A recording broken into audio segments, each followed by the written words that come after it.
Национальные мотивы в современном остинском искусстве. Под таким названием во Владикавказе состоялся семинар-практикум.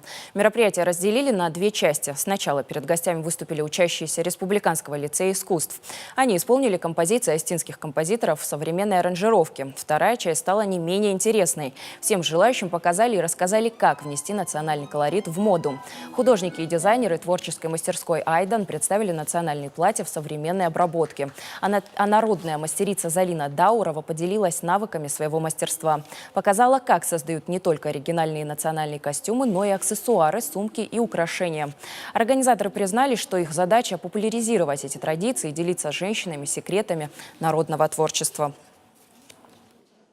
Сейчас костюм можно исторически увидеть везде, и в музее, и в театральных постановках, и в концертных выступлениях. А вот чтобы эта мода была повседневна, обиходна, мы, конечно, не можем в исторических костюмах ходить. И, конечно, женщины наши хотят перенять какие-то формы, покрой, стилистику, и какие-то аксессуары, украшения, вышивку, которая славилась всегда на Кавказе, золотошвейное искусство. Все это хотели бы воплотить.